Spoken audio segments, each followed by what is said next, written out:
Assalamu alaikum to everyone.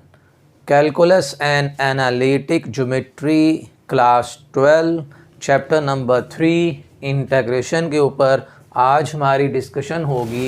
Exercise 3.4 question 2 और part 3। तो आइए अल्लाह का नाम लेकर शुरू करते हैं। बिस्मिल्लाहिर्रहमानिर्रहीम। जी, ये इंटीग्रेशन बाय पार्ट से हमने क्वेश्चन को सॉल्व करना है, लेकिन उससे पहले इसे हम कुछ सिंप्लीफाई कर लेते हैं क्वेश्चन को, और उसके लिए मैं इसे 2 से डिवाइड करने लगा हूँ और 2 से मल्टीप्लाई करते हैं। एक फार्मूला हमने यूज़ करना है, 2 साइन अल्फ़ा कॉस बीटा। ये प्रोडक्ट के फार्मूले हैं जो हमारे क्लास 11th में चैप्टर नंबर 10.4 एक्सरसाइज में हमने किए हुए हैं कि प्रोडक्ट को हम सम और डिफरेंस में किस तरह चेंज करते हैं। अगर पहले साइन बाद में कॉज हो तो दो साइन वालों के दरमियान में प्लस आता है, यानी फार्मूला बनता है sign alpha plus beta plus sine alpha minus beta. तो सबसे पहले हम ये फार्मूला अप्लाई करते हैं इस पर, half e raise to power x, और फार्मूला अगर अप्लाई करते हैं तो sine alpha plus beta plus sine alpha minus beta, और यहाँ लगा दीजिए ब्रैकेट। फिर यहाँ पे हाफ और 2x और प्लस का x, ये हो जाएगा साइन 3x, और इस e raise to power x को भी साथ मल्टीप्लाई कर दें, और 2x में से x अगर माइनस करते हैं तो यहाँ रह जाएगा साइन x, और e raise to power x से मल्टीप्लाई करते हैं। अब इन दोनों के ऊपर इंटीग्रेशन भी अलग अलग कर दें। यह आ जाएगा half e raise to power x sine 3x into d x plus e raise to power x और sine x into d x, और यहाँ है जी ब्रैकेट। इसे आप नाम रख दें इक्वेशन नंबर 1 का, और इस इंटीग्रल को मैं नाम रखने लगा हूँ I1, दरमियान में प्लस, और इसे नाम रखने लगे हैं I2 का। अब हम इसे अलग अलग सॉल्व करेंगे। I1 की इंटीग्रेशन बाय पार्ट्स करते हैं, I2 के ऊपर भी इंटीग्रेशन बाय पार्ट्स। उसके जो आंसर्स आएंगे उन आंसर्स को इस इक्वेशन नंबर 1 में हम ऐड कर देंगे। I1 is equal to e raise to power x sine 3x into d x.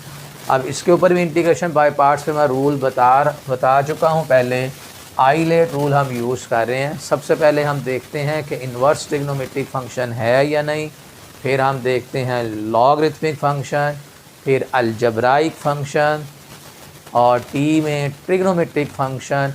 तो इसमें इन्वर्स भी नहीं है और लॉगरिथमिक फंक्शन भी नहीं है, और आइलेट अलजब्राइक फंक्शन भी नहीं है, और ट्रिग्नोमेट्रिक फंक्शन सबसे पहले आ रहा है। तो इसे हम रख देते हैं फर्स्ट फंक्शन, और इसे रखते हैं सेकंड फंक्शन, और करते हैं जी इंटीग्रेशन बाय पार्ट्स।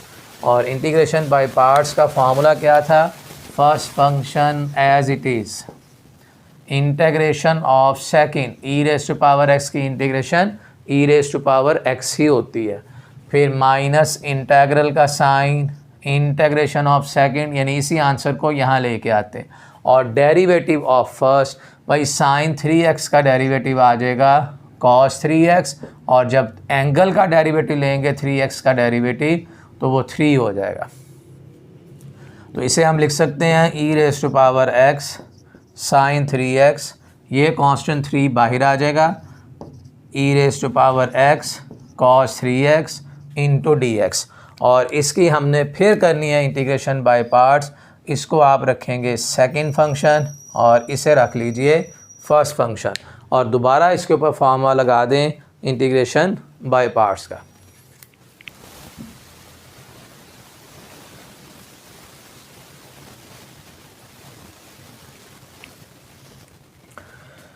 जी अगर हम इस पे दोबारा फार्मूला लगाते हैं तो e raise to power x sine 3x minus 3 first function as it is integration of second, e raise to power x की इंटीग्रेशन को e raise to power x ही लिखेंगे, माइनस इंटीग्रल का sign integration of second, derivative of first cos 3x का derivative होता है minus 3x, और जब हम 3x का डेरिवेटिव लेंगे तो वो 3 आ जाएगा। अब ये 3 अगेन हमारे पास एक कांस्टेंट है, इसको हम इंटीग्रेशन से बाहर लिखेंगे और 2 माइनस जो है वो मिलके हमारे पास प्लस हो जाएंगे, यानी ये वाला माइनस इस माइनस के साथ मिलके प्लस। तो e raise to power x sine 3x और इस माइनस 3 को अगर मैं इससे मल्टीप्लाई करूं तो माइनस का 3 e raise to power x cos 3x, और ये अब ये 3 माइनस हो गए, 2 माइनस मिलके प्लस हुए थे लेकिन बाहर से एक और माइनस आ रहा है, तो माइनस का 9 e raise to power x sine 3x into dx। अब e raise to power x sine 3x इसे हमने नाम रखा हुआ है I1 का, तो e raise to power x sine 3x minus का 3 e raise to power x cos 3x minus 9 I1, और ये 9 I1 माइनस का इस तरफ आके इसके साथ ऐड हो जाएगा, ये आ जाएगा 10 I1 is equal to e raise to power x sine 3x फिर माइनस का 3 e raise to power x cos 3x, और अगर हमने फाइंड आउट करना है I1 तो 10 पे इसको डिवाइड कर देते हैं, e raise to power x sine 3x minus 3 e raise to power x cos 3x और डिवाइडेड बाई 10। ये आया जी हमारे पास इसका आंसर। अब ये जो सेकंड पार्ट है इसकी हमने इंटीग्रेशन करनी है जो I2 है, और इस पर भी फार्मूला हम इंटीग्रेशन बाय पार्ट्स का अप्लाई करेंगे।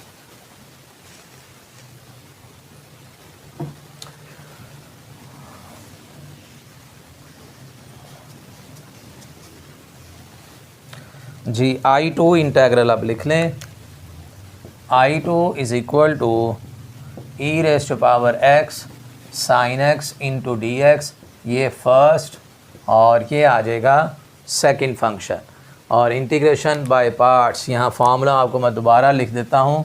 अगर u और v हमारे पास दो फंक्शन हैं, ये फर्स्ट फंक्शन और ये अगर सेकंड फंक्शन है, तो integration by parts the first function as it is integration of second, यानी जो भी सेकंड फंक्शन होगा उसकी हमने इंटीग्रेशन करनी, माइनस इंटीग्रल का साइन इंटीग्रेशन ऑफ सेकंड और डेरिवेटिव ऑफ फर्स्ट। ये फार्मूला था जी इंटीग्रेशन बाय पार्ट्स का। फर्स्ट फंक्शन वैसे ही रखना है, इंटीग्रेशन सेकंड की करनी है, फिर यहाँ जो भी इंटीग्रेशन सेकंड की आई होगी उसको इंटीग्रल साइन के साथ लिखेंगे और साथ में डेरिवेटिव ऑफ फर्स्ट। तो यही फार्मूला अगर हम अप्लाई करें, I2 is equal to first function integration of second minus integral का sign integration of second derivative of first, तो साइन x का डेरिवेटिव आ जाएगा cos x, e raise to power x sine x minus इस पर फिर दोबारा integration by parts, और ये फर्स्ट फंक्शन ये सेकंड फंक्शन, और इंटीग्रेशन बाय पार्ट्स क्या है, first function as it is integration of second, e raise to power x की integration e raise to power x ही होती है, माइनस इंटीग्रल का sign integration of second derivative of first cos x का derivative आ जाएगा minus sine x into d x. अब ये माइनस माइनस प्लस और साथ में एक और माइनस आ रहा है, तो e raise to power x sine x minus का e raise to power x cos x, और यहाँ पर 3 माइनस हैं तो e raise to power x और sine x into d x. अब ये e raise to power x sine x को हमने नाम रखा हुआ था I2 का, ये दोबारा वही वैल्यू आ गई है, इसे आप I2 का नाम दे दें। जी नज़र आ रहा है ये वाला, ये चेक करो भाई, ये जो लाइन लिखी है नज़र आ रही है इसमें, ओके है।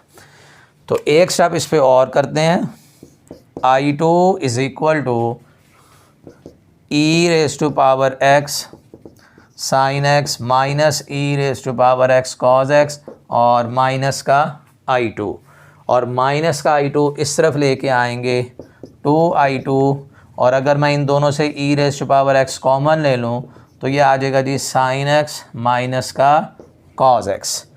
और अब इस पे हमने I2 की वैल्यू के लिए 2 पे डिवाइड करेंगे, तो I2 is equal to e raise to power x sine x minus का कॉज एक्स और डिवाइडेड बाय 2। अब ये वैल्यू आ गई है I1 और I2 की। अच्छा, यहाँ से भी अगर हम e raise to power x common ले लें तो ये आ जाएगा साइन 3x माइनस का 3 कॉस 3x डिवाइडेड बाय 10।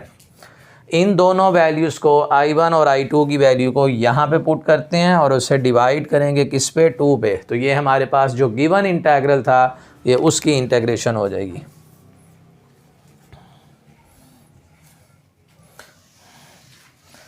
यहाँ लिखते हैं जी पुट इन 1,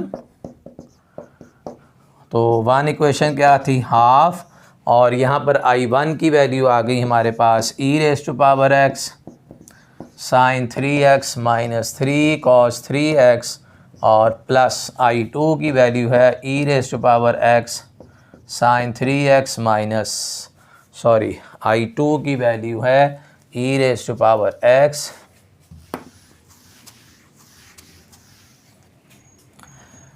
और साइन एक्स माइनस का कॉज एक्स डिवाइडेड बाई 2। ये है जी इसमें। अब फिर हम ये काम कर सकते हैं कि ई रेज टू पावर एक्स इसमें भी आ रहा है और इसमें भी आ रहा है, इन दोनों से हम e raise to power x जो है वो कॉमन ले सकते हैं। और साथ साथ अगर हम इसमें 10 एलसीएम भी देखें तो half e raise to power x मैंने कॉमन ले लिया और साइन 3x माइनस का 3 कॉस 3x और 10 आ गया जी इसमें एलसीएम, और ये डिवाइड होगा 10 पे तो 5, तो प्लस का 5 साइन x माइनस का कॉज x। ये है जी इसका इंटेग्रल, और काफ़ी लेंथी क्वेश्चन था। दो इंटेग्रल इसके ऊपर आए थे और इंटीग्रेशन बाय पार्ट्स करनी थी। स्टूडेंट्स आज के लिए इतना ही है। Thank you so much for watching my video.